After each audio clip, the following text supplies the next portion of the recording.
gostoso de ver você aqui com a gente. Assista mais essa, Carecas de Saber. Olá pessoal, tudo bem com vocês? Professor Tim com matéria nova, vamos falar de radioatividade. A radioatividade nada mais é do que um ramo da química que vai estudar os processos nucleares. Então, o que necessariamente seria uma definição de radioatividade? Seria um fenômeno no qual um isótopo, que ele é instável de um determinado elemento, ele vai emitir partículas ou energia para se estabilizar, certo? As partículas ou mesmo a energia emitida, a gente chama genericamente de radiação. Mas vamos aqui lembrar alguns conceitos de atomística, que é elemento e isótopo. O elemento ele vai ser um conjunto de isótopos de um mesmo átomo. E o que são isótopos? São átomos do mesmo elemento com o mesmo número de prótons, ou mesmo número atômico. Por exemplo, o carbono ele tem 3 isótopos majoritários. O carbono 12, que é o carbono é o isótopo mais estável do carbono, o carbono 13 e o carbono 14. O conjunto dos isótopos é o que a gente chama de elemento carbono. Agora, por que o número de massa está aumentando tanto? Por conta que eu estou variando o número de nêutrons. Aqui eu tenho 6 nêutrons, aqui eu tenho 7 nêutrons e aqui eu tenho 8 nêutrons. E o que é que significa na prática? Significa dizer o seguinte, que o átomo saiu do seu estado fundamental, ou do seu estado estável, e agora por conta que existe mais nêutrons que o necessário, ele vai estar na situação instável. Quando nós temos um átomo instável nessa situação, aliás, um isótopo instável nessa situação, a gente diz que o isótopo ele é radioativo. Então, a radioatividade vai acontecer, como eu acabei de falar, quando tiver mais ou menos nêutrons. Ou pode acontecer também se tiver mais ou menos prótons. A gente vai falar disso mais adiante. Não somente energia, como eu falei no início, vai ser emitida durante os processos radioativos. Também vão sair partículas desses átomos que estão instáveis, certo? Quais são essas partículas? Pode ser partículas alfa, beta, partículas gama, que nada mais são do que ondas eletromagnéticas de altíssima energia, e também o nêutron, que também vai estar participando dos fenômenos de radioatividade. Então, vamos ver agora no próximo take quais são essas partículas, qual é o poder de penetrabilidade e quais são os problemas que essas partículas podem causar para a gente. Muito bem, gente. Algumas partículas são emitidas durante os processos radioativos. Aqui nós temos algumas delas. Nós temos a partícula alfa, beta, gama, nêutron e próton. A partícula alfa nada mais é do que o núcleo de hélio faltando 2 elétrons. Como é que nós representamos isso? Pela letra alfa grega, 4, 2+. Ou então, hélio 4, 2+. Como vocês podem perceber, ele possui carga mais 2. Possui exatamente a massa de hélio, mais ou menos ali 6,6 × 10 a 27 quilos, menos 27 quilos, aliás. E essa partícula é composta de 2 prótons e 2 nêutrons. Apesar de ser uma partícula que possui alta energia, ela tem uma baixa penetrabilidade. O que significa dizer isso? Eu posso simplesmente, com uma folha de papel, impedir que ela atravesse o caminho. Basta colocar uma folha de papel na frente, que ela é barrada ali mesmo. Já a partícula beta, nada mais é que um elétron. Um elétron com sua carga de menos 1 e sua massa de 9,1 vezes 10 a menos 31, que nada mais é, nada menos que o próprio elétron. E a composição dele é o elétron, né? Mas ele possui penetrabilidade média. O que significa dizer isso? Uma folha de papel não consegue parar um elétron sendo emitido, mas uma folha mais grossa como a de papelão consegue parar. Já os raios gama são raios de ondas eletromagnéticas de altíssima energia. Como é que a gente representa isso? Pela letra gama. Possui carga zero, não tem massa porque é uma onda e tem uma alta penetrabilidade. Normalmente, os processos de raio gama causam defeitos no DNA. Por quê?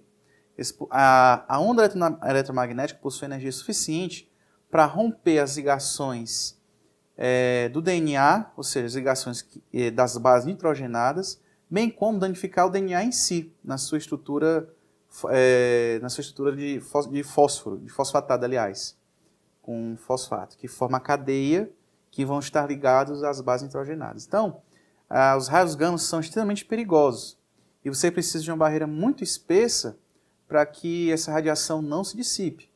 Como aconteceu naquele acidente em Goiânia, nos anos 80, do Césio 137, as pessoas que morreram contaminadas com essa substância radiativa tiveram que ser enterradas com um caixão de chumbo, porque elas continuavam emitindo partículas beta ainda depois de falecidas.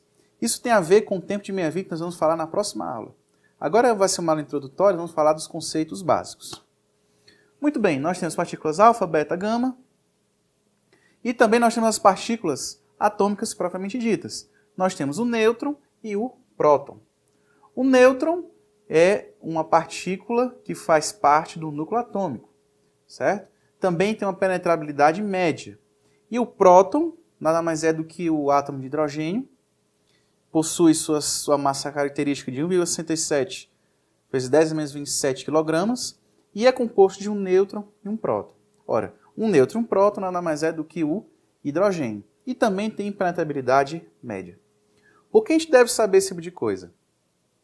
Primeiro, porque existem leis que regem os processos radioativos. E se a gente não souber o que significa cada uma delas, a gente vai ter muita dificuldade de entender e fazer essas questões de radioatividade. Portanto, sempre é bom saber esse tipo de coisa. E também tem a ver também com a história de como essas partículas foram descobertas. Normalmente, isso se fala já no curso de atomística, mas vamos relembrar aqui para vocês, certo? Então, vamos lá no próximo take que a gente vai ver como é que foi descoberta cada uma delas. Muito bem, gente. As partículas mais importantes da radioatividade são as partículas alfa, beta e gama. Como é que elas foram descobertas? Rutherford fez o seguinte experimento. Ele utilizou um núcleo ou uma fonte radioativa e colocou entre elas um campo elétrico. Ou seja, eu tenho dois condutores elétricos em que eu aplico potencial positivo e outro potencial negativo. Portanto, na frente dessa fonte ele colocou um antiparo fotográfico, que ele conseguia saber onde era a posição que cada raio ia ser defletido em função da polaridade desse condutor. Então veja só, quando a fonte emitida na presença de um campo elétrico e na presença do antiparo, o que ele observou? Que existia uma deflexão em relação ao cátodo e ele deduziu que era uma carga positiva. Logo depois foi-se ver que era a partícula alfa. Do mesmo jeito, o feixe era defletido por conta do ânodo, aliás, por conta do cátodo. Então observe que a deflexão do raio bate justamente na posição positiva, significando dizer que esse raio possui carga positiva. E logo depois foi saber que era partícula beta, ou então o elétron sendo ejetado. E o raio que não tinha deflexão alguma, ele chamou de raio gama, que é justamente aquela onda eletromagnética de altíssima energia. Antes da gente falar sobre as leis da radioatividade, das reações nucleares, é preciso entender o seguinte, que toda reação nuclear é uma reação química, porque evidentemente envolve a transferência de substâncias, de partículas que fazem parte do núcleo. Só que nem toda reação química é reação nuclear. Então qual a diferença entre as duas? As reações químicas elas ocorrem na eletrosfera, ou seja, uma reação de oxidação, uma reação de combustão e assim por diante. Todas elas não envolvem o núcleo. As únicas reações que vão envolver núcleo são as reações, como o nome sugere, reações nucleares. Por quê? Vai ser o átomo, vai ser o isótopo, que vai ser instável por algum motivo, seja ele naturalmente, seja ele artificialmente, que vai liberar partículas e energia para que ele entre em estabilidade novamente. Então, tenham cuidado. Não necessariamente uma reação nuclear significa dizer que é uma reação química, tá bom? Então, gente, no próximo take vamos falar sobre as leis da radioatividade. Muito bem, pessoal. Finalizando essa primeira parte de radioatividade, vamos falar das leis, de duas leis especificamente, da emissão de partículas alfa e partículas beta.